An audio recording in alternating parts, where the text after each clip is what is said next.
Hi everyone, I'm Namitha. ఇది short video మనం బయాలజీలో ఉన్న ఇంపార్టెంట్ ఇన్ఫర్మేషన్ అనేది తెలుసుకుందాం.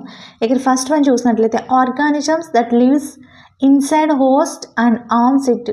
ఆర్గానిజమ్స్ యొక్క బాడీ లోపల, ఇన్సైడ్ అంటే వాటి యొక్క లోపల, లైస్ హోస్ట్ కింద ఉంటూ వాటికి ఆర్మ్స్ ఇట్ అంటే వాటికి హాని చేసేవి ఏంటి, ఆర్గానిజమ్స్ యొక్క బాడీ లోపల ఉండి వాటికి హాని చేసేవి ఏంటి అని అడుగుతున్నారు. ఇక్కడ పారాసైట్స్ అనమాట.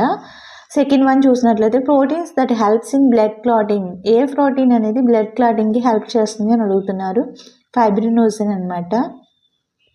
ఈ ఫైబ్రినోజన్ అనేది బ్లడ్ క్లాటింగ్కి హెల్ప్ చేసే ప్రోటీన్ అనమాట. నెక్స్ట్ థర్డ్ వన్ చూసినట్లయితే breathing rate increases due to access. ఇక్కడ మనకి బ్రీతింగ్ రేట్ అనేది ఇంక్రీజ్ అయ్యేది ఎప్పుడు అని అడుగుతున్నారు. కార్బన్ డైఆక్సైడ్ అనేది ఎక్కువైతే మనకి బ్రీతింగ్ రేట్ అనేది ఇంక్రీజ్ అవ్వడం జరుగుతుంది. ఇక్కడ నెక్స్ట్ ఫోర్త్ వన్ చూసినట్లయితే plant hormone for cell division. Plant hormone, A plant hormone వల్ల సెల్లో డివిజన్ అనేది జరుగుతుంది అని అడుగుతున్నారు. ఇక్కడ సైటోకైనిన్ వల్ల మనకి సెల్ డివిజన్ అనేది జరుగుతుంది అనమాట ప్లాంట్స్లో. ఇంకా నెక్స్ట్ ఫిఫ్త్ చూసినట్లయితే largest cell in human body. Human బాడీలో లార్జెస్ట్ సెల్ ఏంటి అని అడుగుతున్నారు.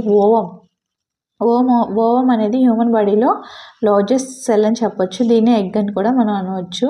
నెక్స్ట్ సిక్స్త్ వన్ చూసినట్లయితే outer green part of flower యొక్క అవుటర్ గ్రీన్ పార్ట్ ఏంటి అన్నారు. ఫ్లవర్లో మనకి అవుటర్ గ్రీన్ పార్ట్ ఏంటంటే సెఫల్ అనమాట. నెక్స్ట్ సెవెంత్ క్వశ్చన్ చూసినట్లయితే blood group discovered by. Blood గ్రూప్ని ఎవరు డిస్కవర్ చేశారు అని అడుగుతున్నారు. కార్ల్ ల్యాండ్స్టీనర్ అనే అతను మనకి బ్లడ్ గ్రూప్ని డిస్కవర్ చేశారనమాట. నెక్స్ట్ ఎయిత్ వన్ చూసినట్లయితే part of the brain controlling thoughts and memory. ఏ బ్రెయిన్లో మనకి ఏ పార్ట్ అనేది థాట్స్ని అండ్ మెమరీస్ని కంట్రోల్ చేస్తుంది అని అడుగుతున్నారు.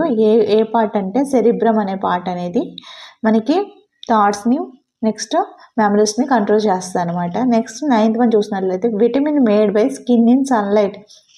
మనం సన్లైట్ని ఏ విటమిన్ ద్వారా తీసుకుంటున్నాము స్కిన్ ద్వారా అని అడుగుతున్నారు. ఇక్కడ విటమిన్ డి వల్ల మనకి సన్లైట్ అనేది స్కిన్ ద్వారా అబ్జర్వ్ చేసుకుంటున్నాం. నెక్స్ట్ 10th క్వశ్చన్ చూసినట్లయితే ఆర్గానిజమ్స్ కాజ్ డెంగ్యూ. ఏ ఆర్గానిజమ్స్ డెంగ్యూని కలిగిస్తాయి అని అడుగుతున్నారు. డెంగ్యూ వైరస్ అనేది మనకి డెంగ్యూని కలిగిస్తుంది అనమాట. ఓకే, ఈ వీడియో కనుక మీకు నచ్చితే లైక్ చేయండి, షేర్ చేయండి. Okay, thank you.